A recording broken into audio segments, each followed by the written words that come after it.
Well, it's now post-festive season. We're back at work. Dr. Mbuyiseni Ndlozi has resigned from the EFF. We expected that, didn't we? No, of course. I'm not taken aback by the turn of events. I mean, I saw it coming. I think the writing was on the wall. I think the situation was made unbearable for him. I've gone through that letter that has been shared by the EFF. The letter says, in my opinion, according to my interpretation, that he has resigned from Parliament.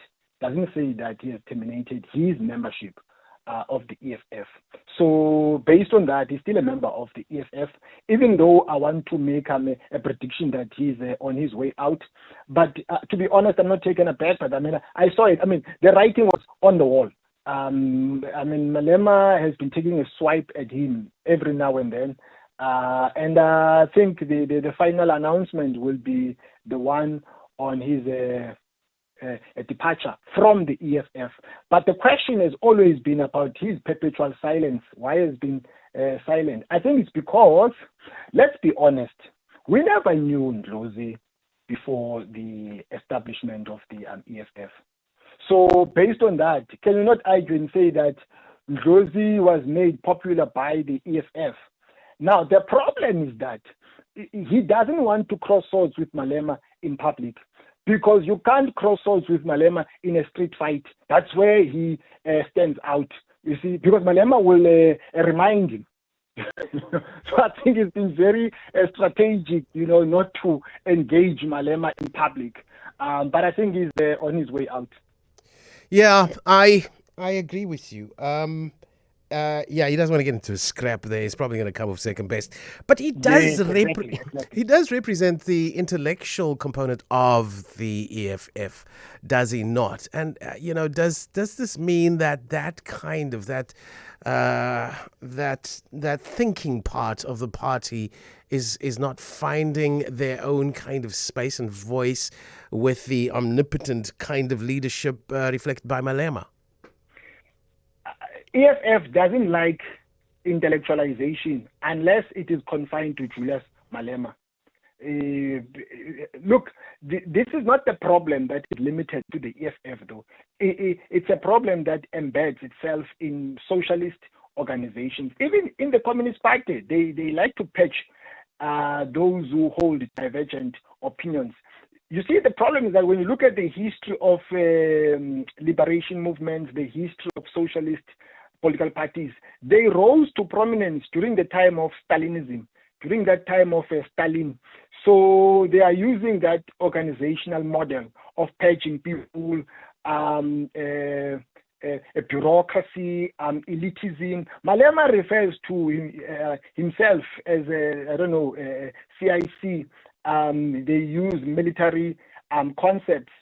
Now, what is the meaning of that? Is there democracy in the armed forces? There's no democracy. So can we then say that the EFF is a democratic and political party? Of course not. Yeah. Again, maybe you could just talk to us about the role that Ndlozi played in the EFF. Well, he was a spokesperson of the party at some point. I think there was a fallout between himself and Malema. Remember, there was a time when he was removed from public. The argument is that he was beginning to engage too much, and he was sort of like removed. So he's been, I don't want to say the embodiment of the party, but he's been a shining star. He's been someone who can articulate the party's positions, on a whole range of things. But it's quite unfortunate that by association with Floyd, there are trust issues between himself and Malema. But when you read the text of the letter that came through from the EFF, there's a great deal of emphasis on the word voluntary. That everything was done by himself, blah blah. So meaning that he was not forced to leave the parliament. He left by himself. Yeah, just in terms of the direction that Malema is going in with his political party. He's sounding as if he's more rooted in the philosophies of Marx and Lenin, that it's more of a Marxist kind of Leninist kind of party, or it's going to reflect those values more so, maybe a little more principled leftist position. Would this have been in consultation with people like Ndlozi? Yes, you are right. I agree with what you are saying, that the EFF uses Marxism and Leninism as a tool of analysis, and other ideas of Franz Fanon, Pan-Africanism. So that is the ideological framework, or those are the ideological frameworks of the party. But the application of Marxism and Leninism, especially the organizational model, namely democratic centralism, it tends to be misinterpreted, even in the ANC, because democratic centralism, it's democracy and centralism. So you must have, discussions. Democratic centralism does not denote that a decision must be made on top and then brought down to all and sundry. But sometimes, for instance, I can make a number of examples. There have been musicians who have joined the EFF, and there have been other people who have been asked to resign to make a way for those. Then you ask the question: who makes these decisions for the party? It's not democratic centralism; it's unilateralism. Yeah. I'm thinking Ringo Madlingozi now. I'm Exactly. missing that man. Exactly. The EFF stole him from the stages. I'm angry with the EFF. Put him back on a stage. But yeah, I hear what you're saying. Just essentially in summary, and then we're going to talk about some other politics, if you don't mind. In summary, we've seen the EFF bleeding significant leadership. How do you read the future for them? Look in your crystal ball and tell us how this is going to impact the EFF. Well, on a later note, I think my crystal ball is broken. but on a serious note, I think there are two possibilities. It's either the party goes one level up or one level down. Now, there are two main challenges of the party. First of all, I think the idea that Africa is for Africans, blah, blah, blah, I'm not sure if that articulation sits well with the rank and file on the ground. If you go to townships, I don't think that Malema needs to find a way of communicating that message to ordinary people on the ground. So that's the first point, because that idea of Africa for Africans, I'm not saying that it is wrong, but it needs to be explained in plain English. Malema should not speak over the heads of people.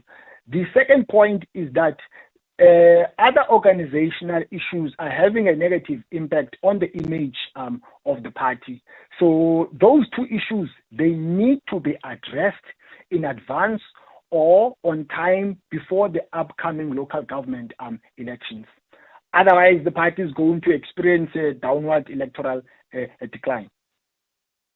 Yeah, so you're saying a little clearer communication about what they represent for South African voters required into the future. Let's take a listen to this voice now and talk a little bit about the politics in Cape Town of today.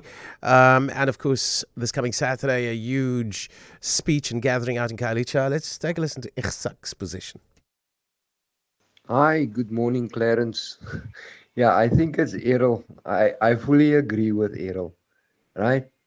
I think 2025 for the ANC is a year of racism, highlighting the racism thing, because it already started with the air flight thing, that lady on the flight, so yeah, it's a one-sided thing, man, right?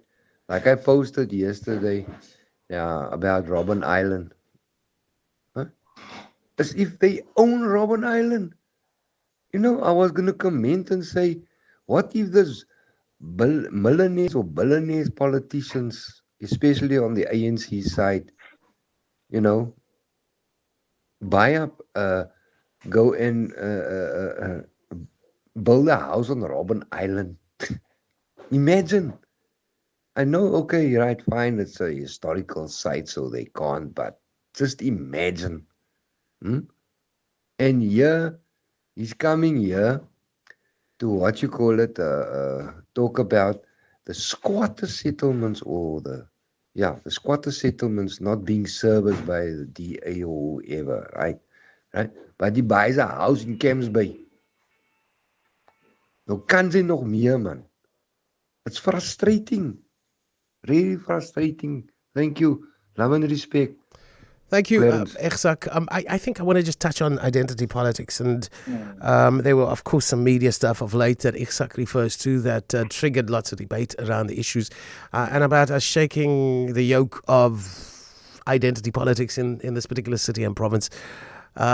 Specifically, ANC clearly not doing what they can do to address concerns. The message that we got in was that this gathering, this meeting in Khayelitsha, there's only posters up in Khayelitsha, and therefore it implies that Mitchell's Plain is not invited, if you know what I mean. Just in terms of the ANC and the messaging that you have maybe seen coming from the Western Cape on their anniversary date, how do you read it? Yeah, I think, South Africa does not belong to one racial category. It belongs to everyone. We are one happy, big family, but like any other family, we've got issues that we need to address. There's a difference between race and racism and racialization. So we still have a challenge regarding all those concepts. I think the ANC was off the mark by arranging this upcoming January the 8th statement in Khayelitsha. I have criticized them. I've stayed in the Western Cape for about 5 years. I used to work at Stellenbosch, so I think I understand the politics of the Western Cape. I think it could have been better if the ANC had located a very neutral venue. What is wrong with that venue that they held their January the 8th statement in 2015? Because the turnout was high. It was insensitive to pick and choose Khayelitsha, given the fact that there are tensions. I think that was unwise, in my view. I hear what you're saying. But it does constitute the ANC's base in the city. I have absolutely no issues with it. That is debatable again. Because what do you mean? What about other racial groups that want to be associated with the ANC? I don't think it was a wise move. Yeah, so you're saying strategically maybe to rekindle relationships, it would have been better to go to a place where you've lost membership. Yes. Interesting. Prof, because now, when you use a venue like that, you are creating a scope for people to say, oh, this is a party of blacks. Yeah. Look where they are going. I'm consolidating. Yeah, I hear what you're saying. And I think an important consideration may have been overlooked by the African National Congress. Dr Ntisikilelo Breakfast, as always, we appreciate your time. And may it be a great 2025 for you.